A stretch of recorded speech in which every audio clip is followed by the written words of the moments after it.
Déjà, il y a un truc de confiance. Il y a un truc de t'enregistres quelqu'un, et ben tu le fais bien. Parce que tu mets le micro très près de sa bouche, parce que c'est important, sa respiration est importante, tout s'entend, et donc tu as envie de recueillir le maximum de choses. Parce qu'une personne, elle t'a parlé 2 heures, et que c'est pas rien pour quelqu'un de parler 2 heures, d'être enregistré, d'être entendu par plein de gens après. Et ensuite, il y a toute la partie en stéréo, donc avec le deuxième micro, où là, c'est cette même voix, mais qui vit. Et qui jardine, qui cuisine, je sais pas, qui fait plein de choses. Et c'est aussi la voix dans le collectif, parce que avec ce micro, tu vas enregistrer plusieurs personnes qui se parlent.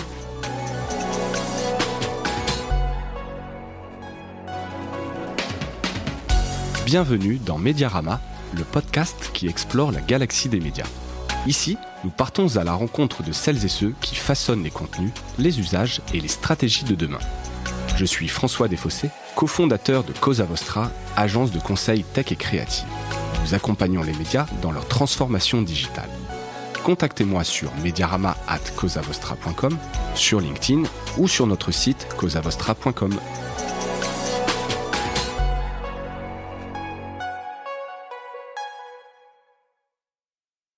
Bonjour à toutes et à tous et bienvenue dans ce nouvel épisode de Mediarama. Nouvel épisode, nouvelle découverte dans la galaxie des médias, et on refait aujourd'hui une incartade dans le monde du podcast. Et pour ça, je reçois aujourd'hui Chloé Assous-Plugnan, assistante de production chez Arte Radio. Bonjour Chloé. Bonjour. Et merci d'avoir accepté cette invitation. Et quand je dis je reçois, c'est plutôt toi, en l'occurrence, qui me reçoit dans vos studios d'Arte Radio aujourd'hui, avec votre matériel. Donc c'est un upgrade pour Mediarama aujourd'hui en termes d'enregistrement, et ça compte, on va en parler justement aujourd'hui. Alors pourquoi Arte Radio ? Parce que c'est tout simplement le pionnier des podcasts en France, et je trouvais intéressant de venir découvrir toutes les spécificités de votre studio de production.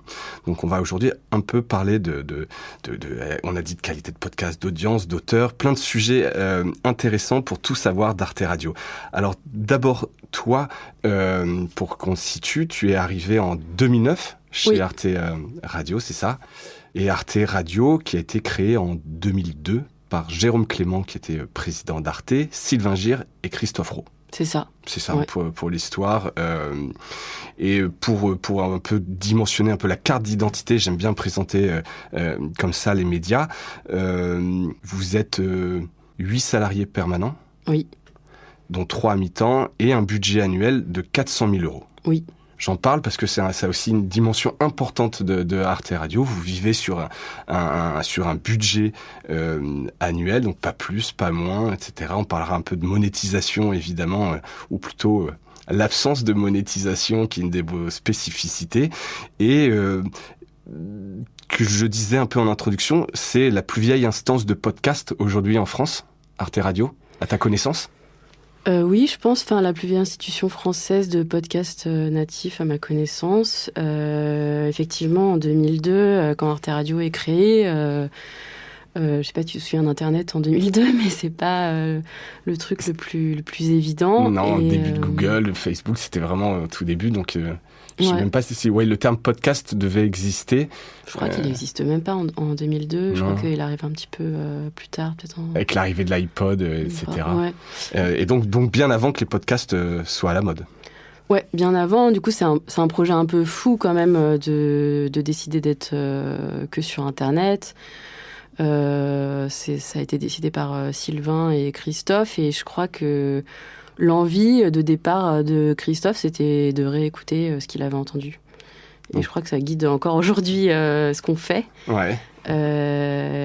C'était génial sur Internet, parce qu'on pouvait télécharger un petit fichier MP3 et du coup réécouter le reportage ou le documentaire qu'on avait. Donc hyper précurseur, parce que je veux dire, en fait, encore une fois, personne ne le faisait, il n'y avait pas de replay, il n'y avait pas d'application d'écoute de podcast. C'était vraiment une vision de se dire, je peux réécouter à la demande tout ce qu'on a produit en audio. Ouais, utiliser le téléchargement, parce qu'en fait, le podcast, au départ, c'est un système d'abonnement, en fait. C'est mettre ce qu'on publie sur un flux et que les auditeurs puissent s'abonner à ce flux pour les recevoir dès que c'est publié. Dès que c'est publié. Donc c'est plus un système technique que qu'un format à la base. Un format à la base, exactement. Exactement. Donc ça, ils avaient bien anticipé, et c'est ce qui vous guide. Aujourd'hui, évidemment, ça a évolué. Alors, les podcasts sont à la mode. Je vais pas refaire un laïus dessus. Je pense que tu es bien au courant et tout le monde est bien au courant. On a fait j'ai fait pas mal d'épisodes dessus parce que c'est vraiment le format à la mode. Ce qui doit d'ailleurs à la fois vous intéresser, enfin, ça tire vos audiences. Il y avait un article du Monde qui disait que vos audiences sont doublées en 2020. Donc vous en bénéficiez, et à la fois est-ce que il y a un côté un peu ironique de vous dire que vous en faites depuis si longtemps avant que ce soit la mode, et on a l'impression maintenant que les gens redécouvrent, ou que le podcast est arrivé en fait il y a 3-4 ans en France, comme s'il y avait rien avant. Certains se revendiquent, tu sais, comme les pionniers du podcast parce qu'ils ont lancé il y a 3, 4, 5 ans. Ça te fait, toi, c'est quoi ta réaction par rapport à ça? Bah, c'est un peu drôle parce que il y a beaucoup de gens qui parlent de la magie du silence, de pouvoir abolir les formats, que tout d'un coup c'est absolument génial parce que on se permet de jouer avec tout ça. Donc c'est marrant parce que c'est vrai que depuis longtemps sur Arte Radio, depuis le début en fait, on entend. Enfin, il n'y a pas de format sur Arte Radio depuis le début. Il y a des sons qui respirent, il y a des paroles féministes, des gens de tout âge, de plein de milieux sociaux. Il y a beaucoup de femmes qui s'expriment. Enfin, on entend déjà beaucoup ça sur Arte Radio. Après, oui, c'est drôle. En fait, je crois que quand Arte Radio est né, il y avait le sujet par rapport aux radios classiques de dire oui, mais c'est pas de la radio. Donc surtout la confusion aussi du nom, je sais pas, tu vois, Arte Radio. Oui. Alors que vous faites pas de radio quelque part, ça aurait dû être Arte Podcast ou Arte. Alors, comme ça n'existait pas, c'est ça. Donc là, ça aurait été MP3, c'était pas hyper sexy. Ouais, ça aurait été doublement précurseur, tu vois, d'inventer le nom avant même que l'iPod. Ouais. Et puis il y a quand même un ADN très radio. Sylvain, il avait travaillé à France Culture. Enfin, et quand même, ce plaisir d'écouter la radio quand même, et donc est-ce que à l'époque c'est pas de la radio, donc qu'est-ce que c'est? Est-ce que c'est du podcast? Est-ce que ce sont des créations sonores? Est-ce que c'est de l'écoute? En fait, c'est de l'écoute. Est-ce que c'est de l'audio? Je crois que c'est un petit peu tout ça à la fois. Et ce qui est marrant, c'est que par contre aujourd'hui, ceux qui disaient qu'on n'était pas de la radio et que, comme c'était sur Internet, c'était pas de la radio, maintenant, ils ont tous un site Internet. Ouais. Et ils font tous du podcast. Exactement. Et maintenant, on leur dit ouais, mais tu fais pas du podcast, toi, tu fais du replay. Donc, c'est assez drôle, en fait, que ça revienne comme ça, que ces sujets reviennent. Et comme tu l'as dit, c'est jamais qu'un format technique, en fait, et après, c'est juste un format qui te permet de t'exprimer, de faire ce que tu veux, etc., quoi. Ouais, et de pas avoir la contrainte de la durée. Oui. Ça, c'est un peu, effectivement, le dénominateur commun. Vous faites un peu ce que vous voulez. Avant de parler de politique d'auteur, aujourd'hui, donc 2021, sur quels canaux de diffusion vous privilégiez? Vous avez évidemment votre plateforme. Est-ce que tu as vu donc tous les grands mouvements de Spotify qui investit massivement dessus, Radio France qui a signé des accords avec Spotify? Est-ce que vous êtes aussi, vous, dans cette politique de distribution large, en essayant d'être dans le plus de points de contact possible? Ouais, on avance au fur et à mesure parce qu'il y a beaucoup de choses nouvelles qui apparaissent. Donc, notre point de départ, c'est toujours notre site internet et notre appli. Ouais. Et ensuite, en fait, avant, les auditeurs, ils arrivaient à 60% en accès direct. Ça veut dire qu'ils tapaient arteradio.com. Arte Radio sur Internet. Ouais. Où ils l'avaient dans leurs favoris. Enfin, en tout cas, ils savaient très bien où ils allaient. Et ça a complètement changé. Donc, nous, notre métier, il a complètement changé. Avant, quand on mettait en ligne, enfin, en tout cas, quand je suis arrivée en 2009-2010, on mettait en ligne et c'était la fin de l'histoire. En fait, on était contents, on avait mis ça en ligne et puis c'était le bout du chemin. Ouais, comme un journaliste qui publie son article, une fois qu'il est publié, le job était terminé. C'est ça. Mais et ça puis a bien changé. Après, t'avais des gros fans qui écoutaient et ils étaient contents, ils écoutaient tout et ils nous écrivaient et voilà. Et donc maintenant, c'est la moitié du travail. Enfin, je sais pas à quel niveau ça se place, mais en tout cas, maintenant, Stella, elle s'occupe de la distribution à Arte Radio. C'est son travail. Elle est arrivée il y a 3 ans et donc on a une stratégie numérique. On réfléchit beaucoup à tout ça. Ça nous pose beaucoup de questions. Et donc, même si on entretient beaucoup notre site et notre appli et ses usages, on est maintenant beaucoup sur YouTube. Ouais. C'est un tiers de nos audiences. Donc ça veut dire qu'on est obligé de faire des vidéos. C'est ce que j'allais te demander. Vous devez habiller vos podcasts. Ouais. Alors pas par des productions originales, par des images genre diaporama qui passent. C'est pas des vidéos, c'est des vidéos, des vraies productions. Donc c'est pas de la radio filmée, sauf pour des séances d'écoute. Oui. Mais sinon c'est une illustration qu'on commande, qu'on soigne, et ensuite une forme d'onde et du sous-titrage. Et puis c'est parti. On a fait aussi des sous-titrages un petit peu plus perfectionnés au rythme de la parole des braqueurs, par exemple, qu'on avait interviewé.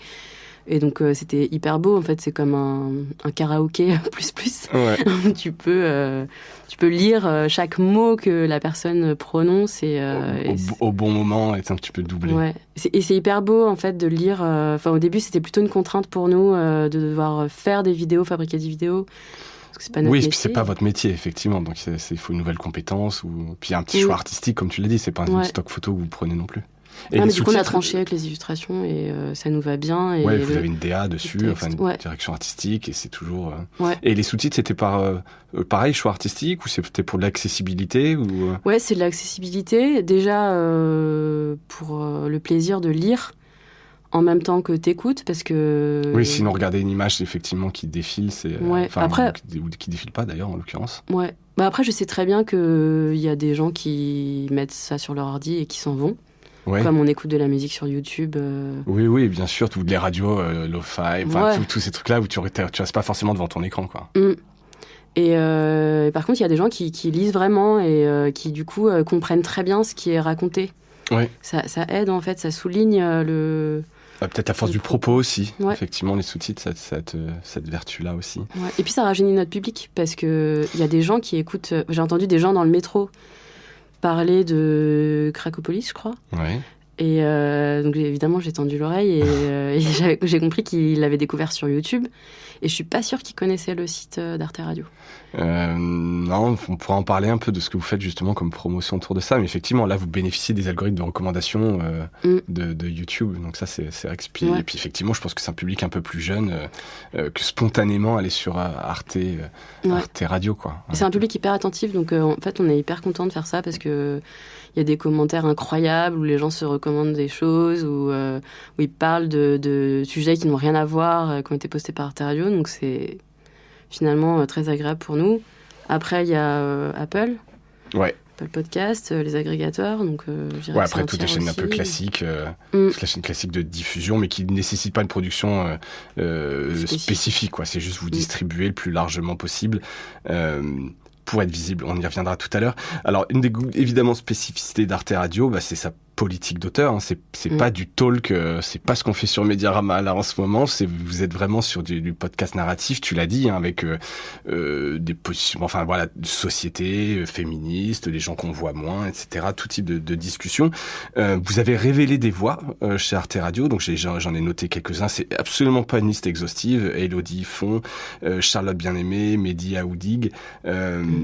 Tout ça, c'est des gens qui ont émergé grâce à Arte Radio, qui sont encore chez vous, qui sont partis entre-temps. Est-ce que tu peux en dire un peu plus sur votre politique d'auteur qui a été récompensée, hein. Vous avez reçu une 50aine de récompenses depuis la création, donc c'est un vrai succès en termes de contenu, de production et d'auteur. Et ça, c'est vraiment, là, au-delà de la technique dont on parlait et dont on reparlera, c'est vraiment ça, Arte Radio, c'est des auteurs. Ouais, c'est vraiment des auteurs. Je sais pas, il y en a plein. Ouais, tu peux en citer quelques-uns. On n'est pas limité par le temps, c'est un podcast, okay. Chloé. Alors je vais citer pas mal de personnes. Jeanne Robet, Delphine Saltel, Nina Almberg, Jérémy Nureni Banafunzi, Thomas Baumgartner, Félix Blum, Sabine Zovigian, Laure Chatrefou, David Comeyas, Élise Costa, Laetitia Druard, Richard Guettet, Claire Fégreux, Mathilde Guermont-Pré, Fabienne Lemonnier, Ilham Mad, Mary Royer, Claire Richard, Olivier Minot, Sophie Simoneau, Victoire Tuaillon, Marine Vlahovic, il y en a encore plein. Et mais... des noms qui résonnent pour certains, effectivement. Alors, je t'en ai cité plein, alors ceux que t'as pas cités, je sais pas, bon, ils seront pas contents. Mais... Non, ils seront pas contents. Mais on fera une session de rattrapage s'il le faut. Et comment vous choisissez un peu les projets? On en parlait tout à l'heure, hein, mais il y a cette page sur le site d'Arte Radio, comment se faire refuser un projet, donc signé de Sylvain Gire, où tu sens vous êtes beaucoup sollicité. En même temps, je disais en introduction que vous avez un budget de 400 000 qui est à la fois beaucoup et à la fois pas grand-chose quand tu dois produire des séries. Comment vous choisissez les auteurs, les projets parmi tout ce que vous recevez, ou est-ce que peut-être que vous avez des idées? Comment ça fonctionne un peu cette sélection chez Arte Radio?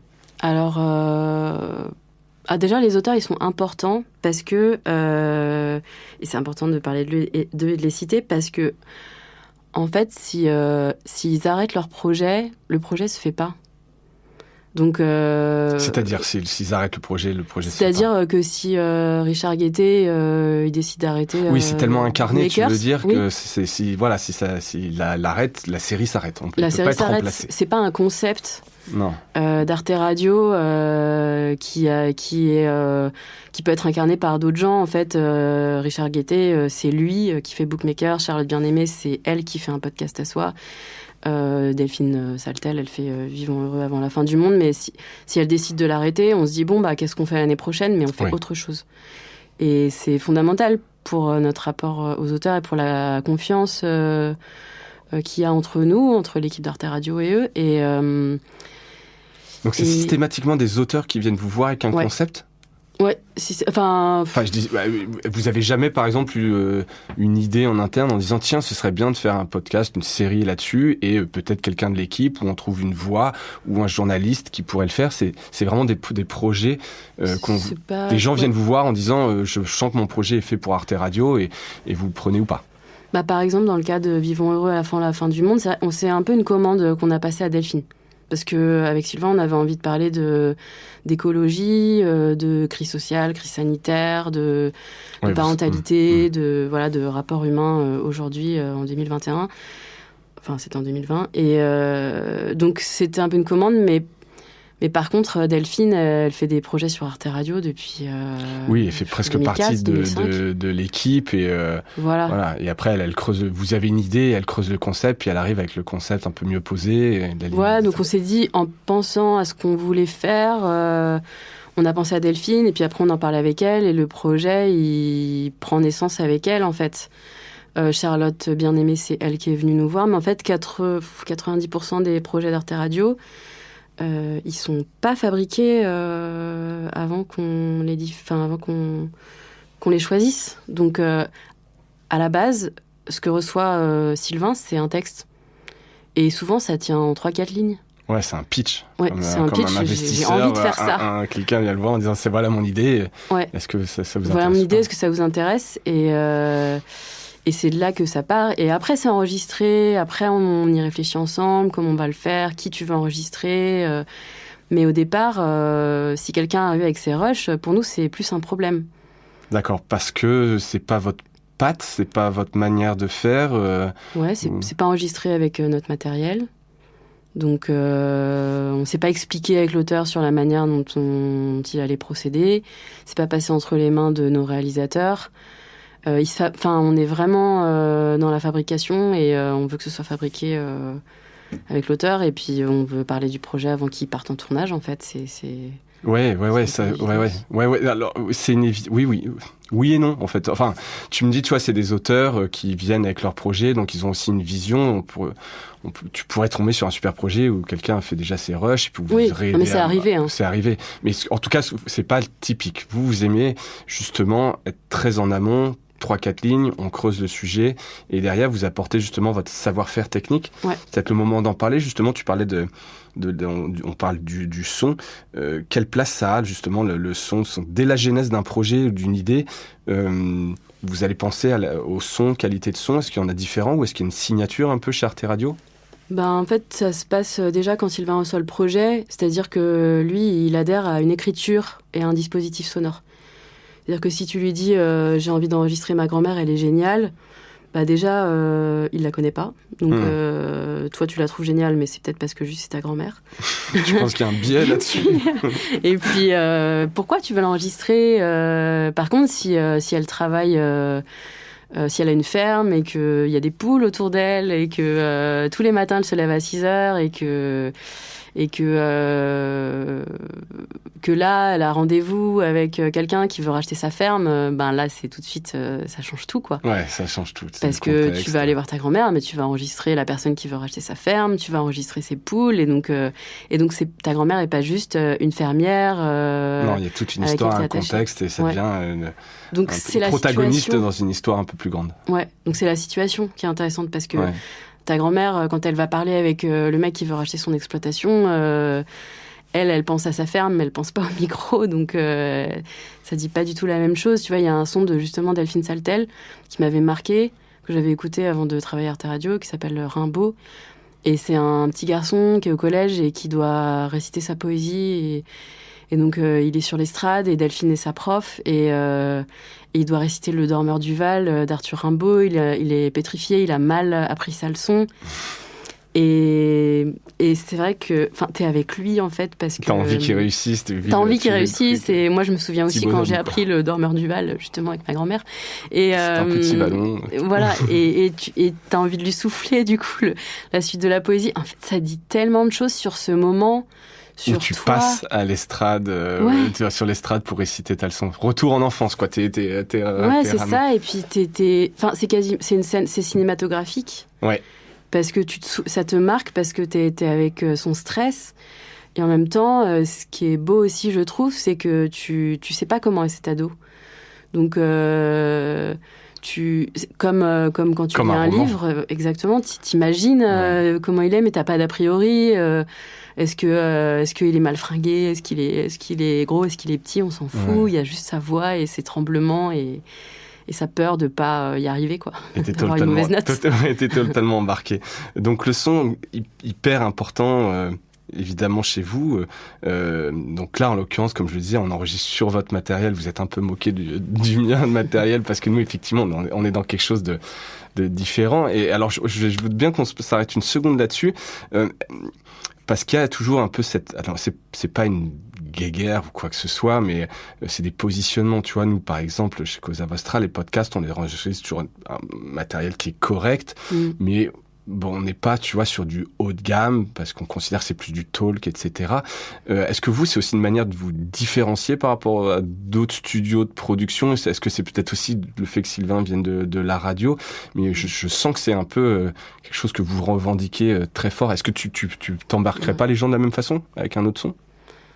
Non, tu vois, dans le cas du petit garçon sur son estrade, c'est vrai que si Delphine avait raconté, ou si lui, il avait raconté comment il avait récité sa poésie, il aurait totalement enjolivé les choses, il aurait pas du tout...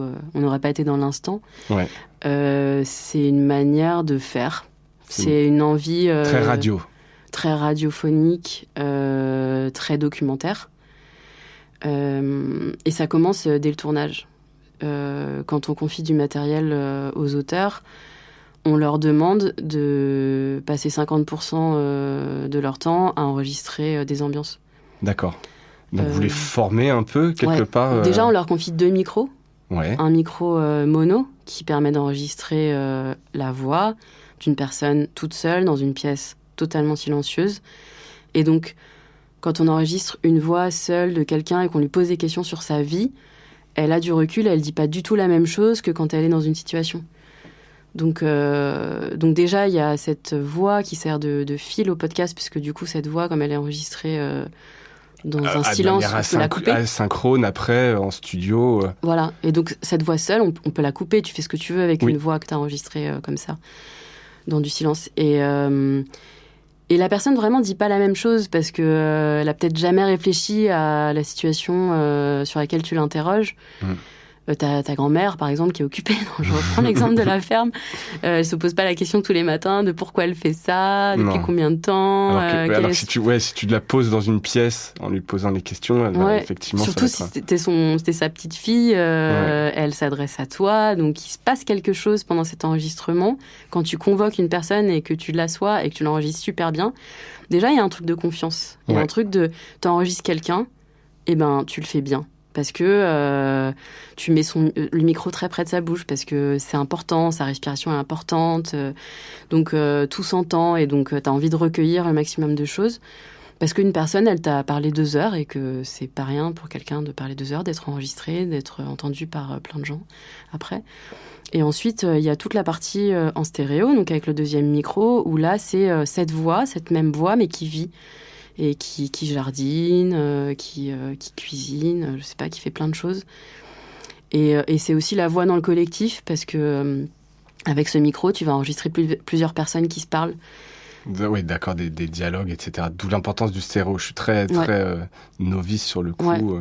Et surtout, là, c'est important pour nous que les auteurs ils soient avec leur micro déjà en train de tourner seuls, parce qu'ils sont déjà en train d'écrire en fait ce qu'ils veulent raconter, parce qu'ils choisissent de pointer leur micro sur quelqu'un, ou de mettre cette personne au premier plan, ou pas, ou d'enregistrer 2 personnes. Si tu mets ton micro serré au milieu de 2 personnes, il y a un parfait équilibre entre les deux. Ils sont au même niveau, et donc l'auditeur, il va entendre il est dans la discussion. À gauche et à droite, voilà. Ouais. La même chose sur le même plan. Alors que si tu enregistres un petit peu plus un qui parle et l'autre qui réagit sur le côté, derrière, ça dit pas du tout la même chose. Donc vous leur apprenez à positionner les micros, etc. À s'approcher, à bouger ou pas aussi, parce que si tu restes fixe avec ton micro et qu'une personne s'éloigne, ça peut être très beau, mais ça dit pas du tout la même chose qu'une personne qui est tout le temps près de toi. D'accord, donc tu peux le faire à dessein ou pas, en fonction de ce que tu veux raconter. Tu as des choix à faire, et ça, c'est le dispositif sonore, et c'est dès le point de départ. Après, il y a les questions que tu poses, il y a le rapport à la personne que tu interroges.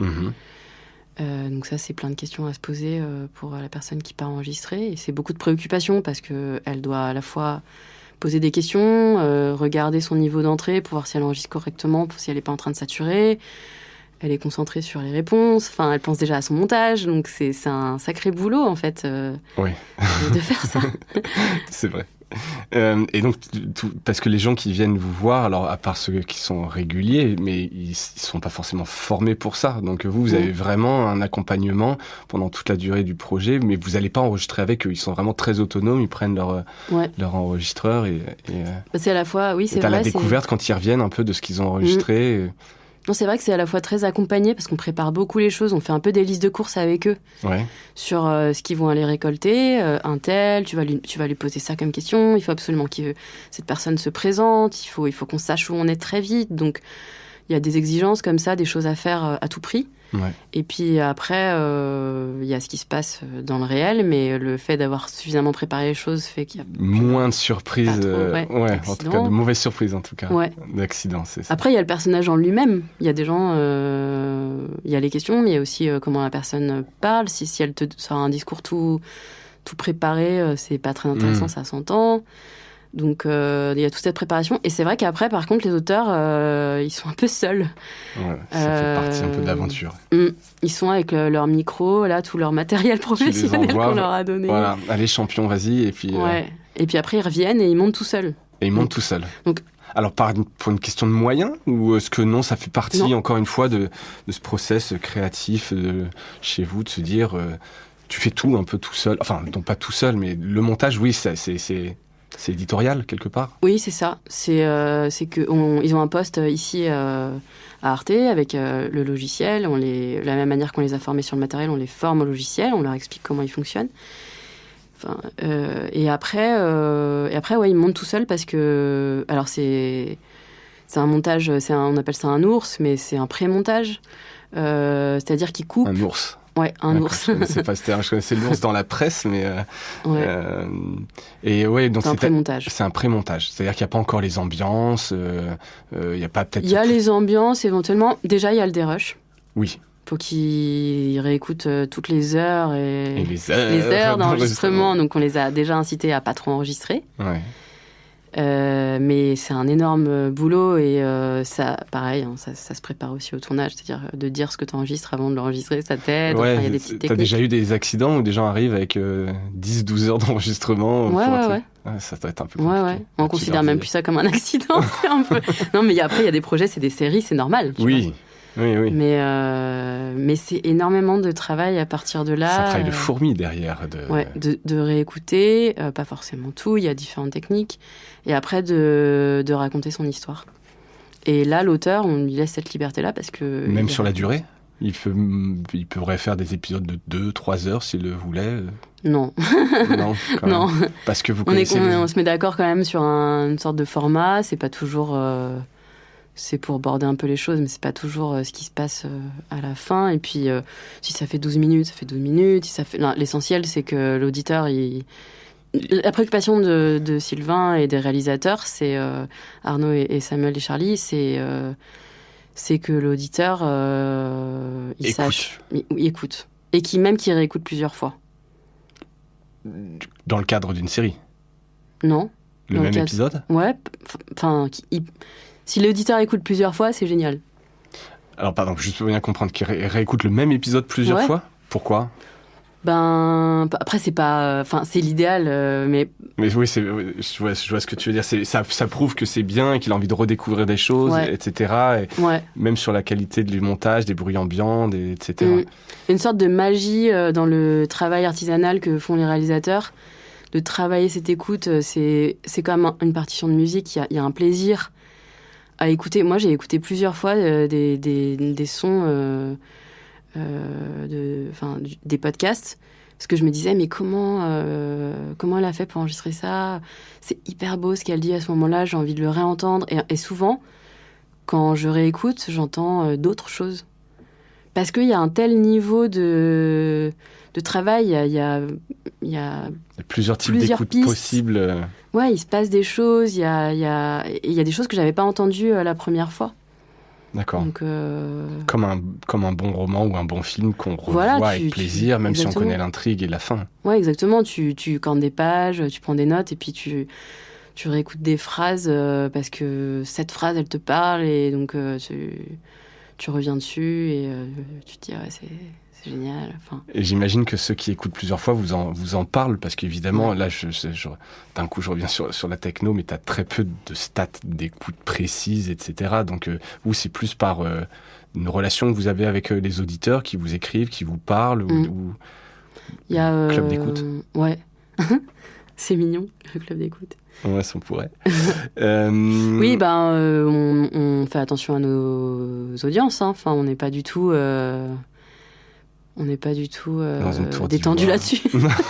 si, ça va. Mais... Parlons-en justement un peu des audiences. Donc, comme je le disais, vous n'avez pas d'exigence d'audience. Mais en fait, mais vous avez forcément des objectifs. Alors, j'imagine, est-ce que tu peux nous en dire comment alors c'est très pragmatique. Comment se négocie votre budget ? Est-ce que plus vous avez d'audience, plus vous avez de budget ? À l'inverse, si vous avez des choses qui sont en dessous d'une certaine limite, on vous le baisse. Tu peux nous expliquer un peu comment vous fonctionnez ? Le budget... Alors, pas tant le montant du budget qui n'est pas si intéressant que ça au final, mais savoir quels sont vos objectifs quand tu vas démarrer une nouvelle série, un nouveau podcast.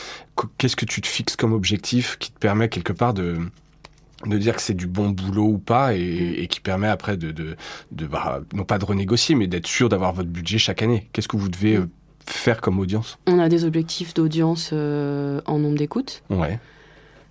Donc, global. Tu dois faire. Et donc là, on est à combien de millions d'écoutes ? Là, on est à 1,5 million d'écoutes. D'accord. Donc ça a doublé en 2020, donc évidemment on était super contents et on a plus qu'atteint nos objectifs qui étaient de 1 million. Ouais. Et après, en fait la question des audiences elle est très compliquée. Justement, c'est souvent des discussions infinies entre podcasteurs parce que c'est compliqué de compter les écoutes. Oui. Et c'est un peu un enfer. Et donc, parce qu'on est sur SoundCloud, sur YouTube, chaque plateforme compte différemment.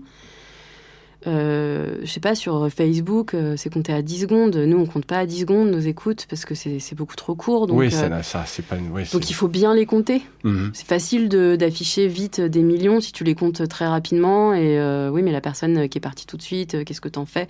C'est une moyenne. Enfin, et donc, pour ça, il y a plusieurs choses, je pense, à regarder. C'est l'évolution dont tu parles, c'est-à-dire... Oui, s'il y a une croissance globale, quelle que soit la méthode de calcul, si ce chiffre global augmente, bon, ça veut dire quelque part... Bon, ça veut dire quelque chose, oui. Et c'est rassurant.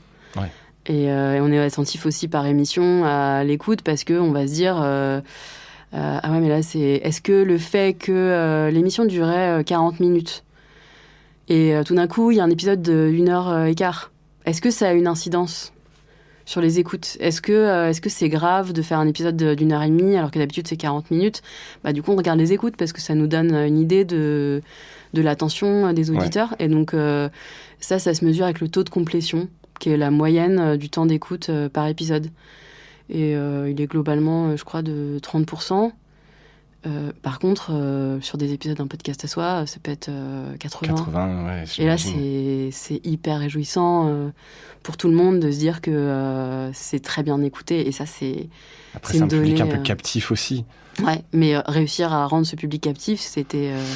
c'est un challenge. Tu vois, c'était... Ouais. Et après, il y a le temps d'écoute global.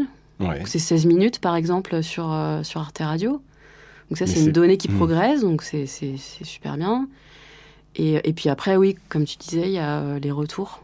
Il y a les gens qui écrivent à Élodie Font depuis qu'elle a fait Coming In sur comment elle s'est avouée son homosexualité. Et depuis, je crois que c'était en 2017. Et elle reçoit encore des messages aujourd'hui pour lui parler de ça. Et ça se compte en centaines de messages, mais des messages pas j'ai adoré votre podcast. Non, des témoignages. Des témoignages, des histoires de parents qui lui disent ça m'a aidé à comprendre mon enfant, ou des ados qui lui disent merci, j'ai compris ce qui m'arrivait. Enfin, et donc ça c'est incroyable. Au-delà de tout volume d'audience ou de monétisation, c'est aussi des beaux signes de réussite quelque part. C'est la conversation, on appelle ça la conversation. Exactement. Mais c'est vrai que vous avez donc, je reprends un peu de hauteur, mais donc pas d'objectif. Enfin, vous avez des objectifs d'audience, mais vous n'êtes pas non plus, j'imagine, sanctionné si vous les atteignez pas exactement. Donc vous avez quand même encore cette liberté de pouvoir choisir un peu les projets que vous voulez. Est-ce qu'il y a des projets, vous savez, marcheront pas tant que ça, mais vous les faites quand même, tu sais, un peu en mode service public. Alors Arte, c'est pas vraiment du service public, mais en vous disant, bah ça c'est un sujet important, on veut le faire, ça va être beau, ça peut être un bel objet, mais on sait que ça cartonnera pas en audience, et en fait c'est pas grave, on le fait. Oui, non, mais c'est vrai, c'est la mission de service public, complètement, Arte. Oui, on fait par exemple, on a un podcast qui s'appelle Fermer les yeux, et là-dessus il y a plein de cartes postales sonores. On appelle les cartes postales sonores. Ça ressemble un peu à de l'ASMR. Ouais. Mais à l'époque, ça s'appelait pas de l'ASMR. Mais, et donc, c'est des sons du monde, des cartes postales sans parole, des bruits du monde. Par exemple, Félix Bloom, qui enregistre des... Los Gritos de Mexico, ça s'appelle, mais c'est des gens qui crient au Mexique. Des sons des rues du Mexique. Il a fait une série qui s'appelle Amazonia, dans la nature. Et donc, c'est pas quand on poste ça, on se dit pas que ça va faire un carton plein, mais c'est notre mission de service public et c'est notre plaisir d'écouter ça. Et donc, je pense que le fait qu'on fasse ça éduque l'oreille. Enfin, c'est une sorte de, pour nous, c'est le soin des oreilles, tu vois. Ah, vous parlez de ça, des soins des oreilles, ouais, c'est quelque chose. Ouais, c'est comment on éduque les gens à écouter, à trouver la richesse dans le son, des choses un peu inhabituelles. Mais j'ai l'impression que ça ouvre l'oreille d'écouter ce genre de choses.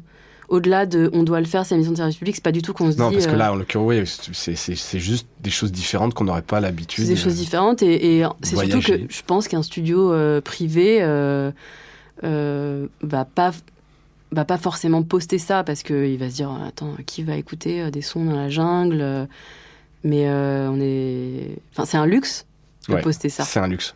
de se dire, ouais, mais si, nous, on va aller au Mali enregistrer une vache et c'est tellement beau que ça fait partie de la radio et de ce qu'on a envie de faire. La vache au Mali. Ouais. Super bébé. Par exemple. Par exemple. Il y a des vaches partout sur Arte Radio. Qui ont des accents.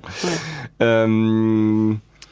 Et donc, ouais, donc les objectifs, on en a parlé. Nombre de prix, bon, ça c'est plus, ça vous fait plaisir, mais vous n'avez pas évidemment d'objectifs là-dessus. Totalement plaisir. 50, une cinquantaine de prix internationaux. C'est quand même assez fou ça. Enfin, je veux dire, vous êtes les plus gros, ceux qui ont les plus récompensés des studios de podcast. En même temps, ça fait 20 ans que vous êtes là.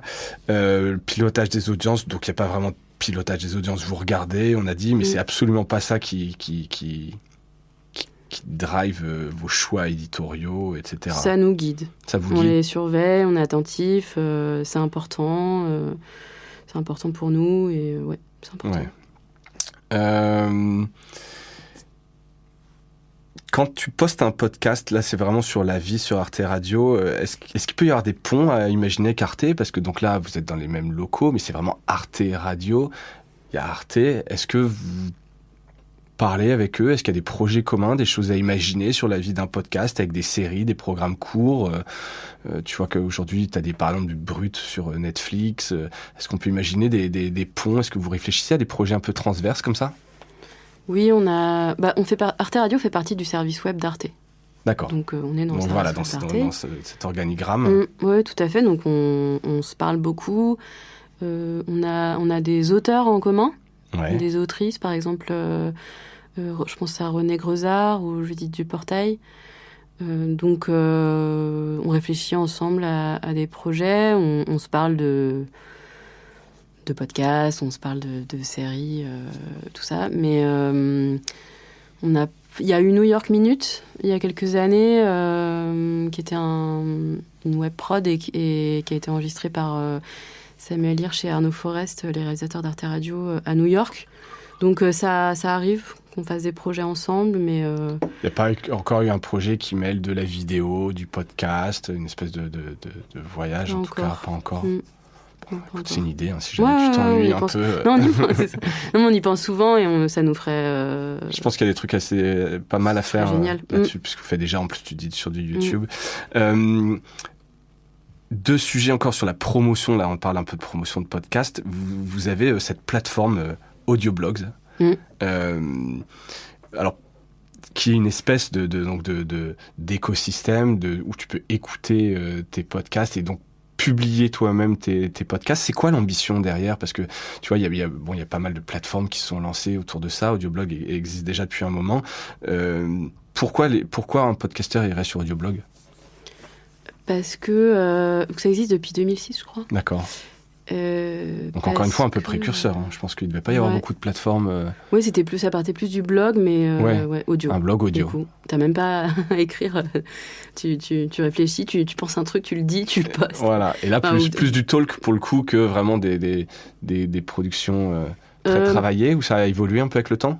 Non, il y avait quand même beaucoup d'audio naturalistes qui enregistraient dans la nature et qui le postaient. Il y avait aussi beaucoup d'ateliers scolaires. Donc c'est cette vocation-là, en fait, de l'enregistrement amateur, qui peut éventuellement se professionnaliser, mais par la suite. Mais en tout cas, c'est un lieu d'expression par les micros. Et donc c'est l'idée, c'est de mettre à disposition une plateforme gratuite sur laquelle les gens peuvent créer leur espace et poster leur son. Et ça marche, c'est actif? Vous avez des ambitions là-dessus? Oui, c'est Thomas Guillaume-Bataille, qui est un auteur d'Arte Radio, qui gère ses audioblogs. L'idée... Qu'est-ce que ça vous amène, vous?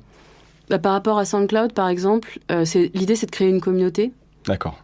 De la faire vivre, surtout parce qu'elle existe depuis longtemps. Avant, il y avait un forum qui s'appelait les bidouilleurs sonores, sur lesquels les gens... sur lesquels les gens échangeaient des tips sur quel micro j'achète. T'as acheté cet enregistreur, c'est pas mal, mais je peux pas brancher mon MD21. Enfin, des trucs techniques un peu geek de son. Et donc, on essaye de faire perdurer ça. Là, c'est plus sur le groupe Facebook et par les interviews. Thomas Guillaume-Bataille, il fait beaucoup d'interviews d'auteurs assez longs qui racontent des choses sur leur parcours. Il y a Christophe Rowe, par exemple, qui parle beaucoup de la naissance d'Arte Radio et de sa manière de travailler, ses inspirations. Et donc, ça, c'est un guide pour les gens qui publient. L'idée, c'est de leur raconter un peu comment, a priori, on fait un atelier scolaire, de les aider et qu'ensuite ils puissent le faire à leur manière. Donc c'est un peu pédagogique. Avec leurs moyens. Totalement pédagogique. Totalement pédagogique. Et ça vous permet peut-être de repérer des auteurs, des nouvelles voix? Est-ce qu'il y a des belles histoires de gens qui étaient sur Audioblog, qui ont peut-être publié sur Arte Radio? Ouais, on n'est pas trop en repérage, parce qu'encore une fois, c'est quand même beaucoup les auteurs qui viennent vers nous. Ouais. Mais je pense que ça les aide à se faire un peu la main, enregistrer des choses. Et on organise un concours chaque année pour ça aussi. J'ai vu qu'il est lancé, là, le concours, justement. Il est lancé, et donc on a à peu près 200 participations. Et donc, l'idée, c'est d'enregistrer son été et de nous l'envoyer. Et ensuite, là, le gagnant, il passe en réalisation à Arte Radio et il est publié sur le site Arte Radio. Oui, donc c'est quand même une manière de faire. Il doit y avoir des belles pépites, quand même, dans ces... Ouais, c'est super beau. Non, mais c'est super beau. Il va y avoir de tout, en fait. Ça doit être des choses rigolotes, des belles choses. Ouais, c'est super beau. Et qui sont quand même toutes publiées sur Audioblog. Pour le coup, il y a zéro sélection éditoriale, curation, censure. Alors, au-delà des choses de haine, homophobie, etc. Exactement. Mais sinon, les gens font ce qu'ils veulent. Oui. D'accord. Oui. Ce qu'ils veulent. C'est bien, un espace de liberté comme ça, tu peux enregistrer ce que tu veux. Ouais, et puis surtout, l'idée, c'est qu'ils se parlent, c'est vraiment une communauté. Qu'ils se donnent des conseils. Ouais. C'est une communauté, ouais. Et sur le côté communauté, le dernier point que j'avais vu un peu sur la promotion, c'est donc, je parlais de club d'écoute, mais faites-vous des goûters d'écoute? C'est quelque chose que vous faites encore aujourd'hui? Tu peux raconter un peu comment ça se passe? Parce que autant on peut imaginer venir écouter quelque chose live, tu vois, un enregistrement à la radio, il y a des émissions qui se font encore un peu en live avec du public. Vous, non, c'est quoi? Vous arrivez, vous appuyez sur play, les gens écoutent? Oui, alors ça souvent, se passe où ici? Ça se passe à la Maison de la Poésie, tous les premiers dimanches du mois. Avant, c'était au Point éphémère. Je crois que c'est aussi 2006, d'après ce que j'ai retrouvé. Je crois que c'était une idée de Jeanne Robet.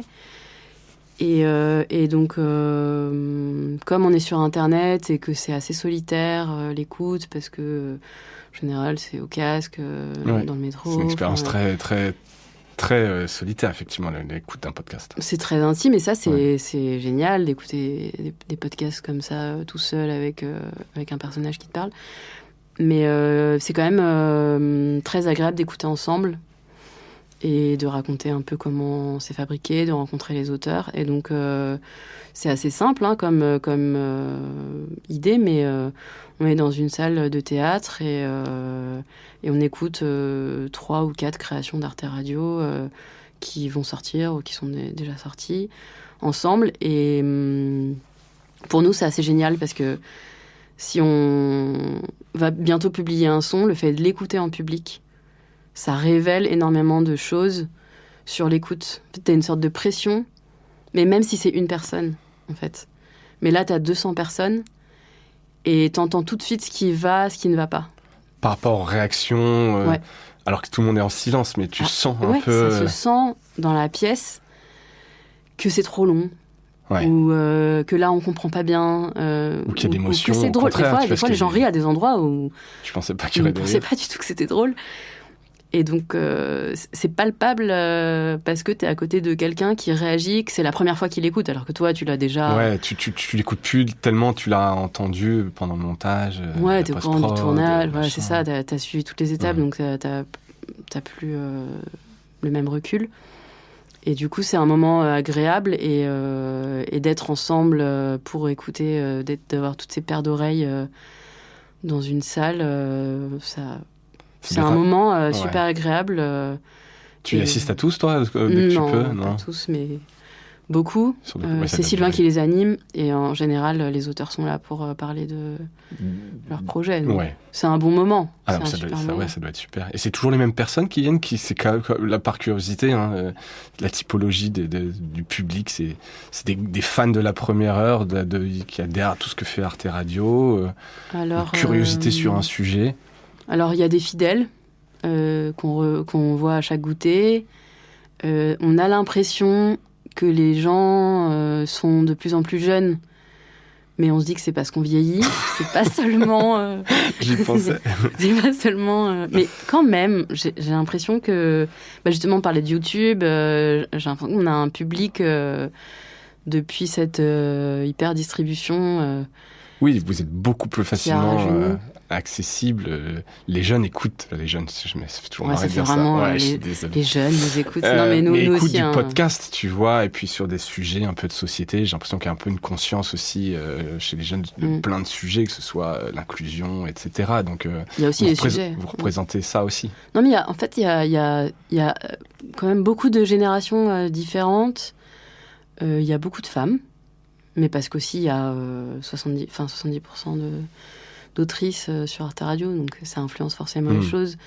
Il y a beaucoup de trentenaires qui parlent de sexualité, d'intimité, de faire une famille ou pas, de faire des enfants ou pas, de problématiques de cet âge-là. Donc forcément, le public est content de venir écouter ça. Exactement.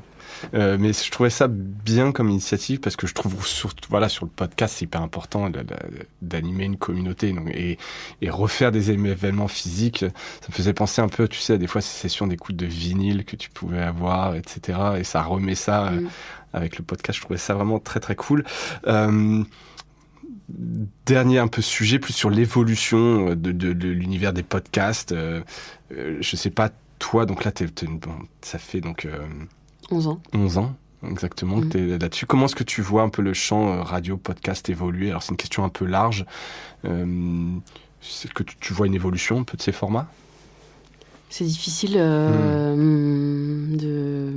voir comme ça. Est-ce que Arte Radio, vous allez vers d'autres types de formats ? Est-ce que vous en parlez en disant, est-ce que vous allez faire ça encore pendant 10 ans, tant que les sujets des auteurs sont différents ? Est-ce que tu vois une évolution un peu de format, de longueur ? On a déjà beaucoup changé notre façon de faire. L'émergence du podcast nous a quand même beaucoup bousculé. Avant, il n'y avait par exemple pas de musique sur Arte Radio. C'était une règle. Il n'y avait pas de musique. Il n'y avait que de la parole. Et aujourd'hui, il y a beaucoup de musique originale puisque Arnaud et Samuel sont compositeurs. Donc c'est eux qui fabriquent les musiques sur chaque épisode.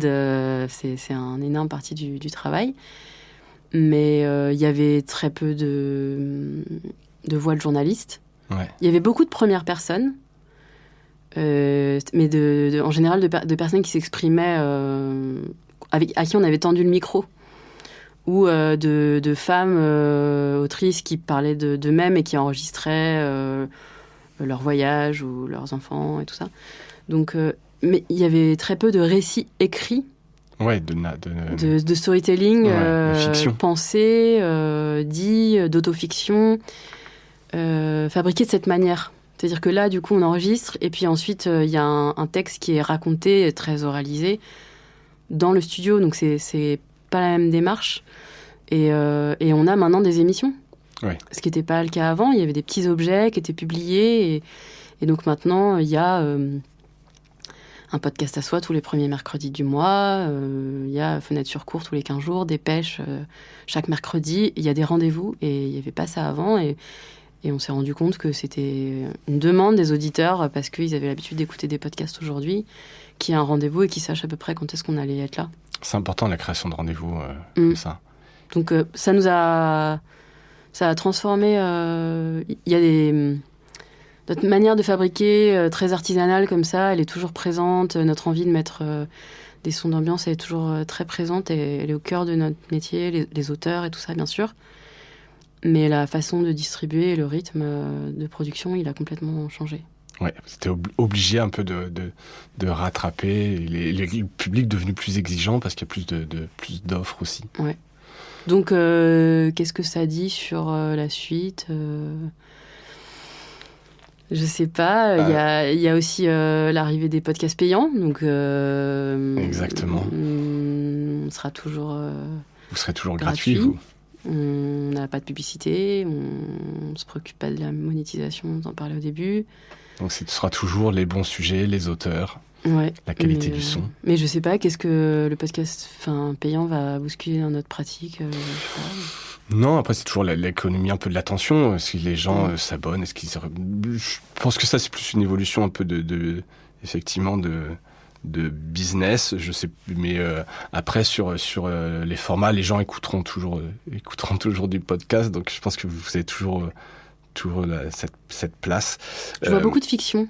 Ouais, il y a de plus en plus de fiction. Je pense que ça c'est quelque chose qui va peut-être marquer les prochaines années.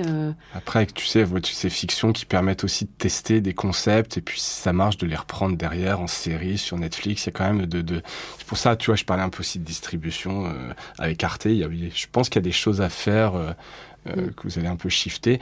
Et après, peut-être que, j'en sais rien, et c'est pas parce que je suis obsédé par l'argent et les budgets, mais plus d'écoute. J'imagine que vous produisez plus d'écoute. Est-ce que vous avez peut-être plus de budget? Peut-être vous êtes peut-être plus sous les spotlights, parce que avec cette hype qu'il y a autour du podcast, forcément, vous étiez dans un côté, tu le disais, un peu bidouilleur dans un coin, et là, d'un coup, j'ai l'impression que vous êtes plus visible, plein de récompenses, tout le monde veut écouter du podcast, donc je pense que ça continue un peu à se développer. Ouais, j'espère. Notre budget, il évolue tout le temps. Hein. Ouais. Il évolue vraiment. Donc oui, on va fêter nos 20 ans l'année prochaine, donc ce serait l'occasion de faire un petit bilan. Exactement. Mais oui, la fiction, on adore faire des fictions, mais la fiction, c'est cher. À produire, à écrire. C'est compliqué à écrire, c'est compliqué à dire. Ouais. C'est compliqué pour que ça fasse pas sitcom. Les dialogues, c'est très compliqué à écrire. Donc, mais en même temps, c'est très savoureux d'écouter une fiction. Ouais. Donc, il y a beaucoup d'autofiction. Il faut lancer un concours sur Audioblog, justement, sur les fictions. Il y a peut-être des choses à faire là-dessus pour repérer des c'est un exercice très difficile. Il faut avoir des bons comédiens, des bons textes et tout. Donc payer, etc. Donc on le fait, nous, mais trop rarement encore. Eh ben écoute, on suivra ça, et puis peut-être un update sur les 20 ans, on pourra se revoir et faire un petit catch-up. En attendant, merci Chloé pour ce temps accordé, puis de un peu découvrir les coulisses d'Arte Radio. Je pense que c'était intéressant. En tout cas, pour moi, ça l'était. Donc merci d'avoir accepté l'invitation. Avec plaisir. Et merci à toutes et à tous d'avoir écouté cet épisode jusqu'au bout. J'espère qu'il vous a plu. Si c'est le cas, n'hésitez pas à mettre un like, à mettre 5 étoiles sur toutes les plateformes d'écoute. Ça aide à progresser. Et d'ici le prochain épisode, portez-vous bien. Salut!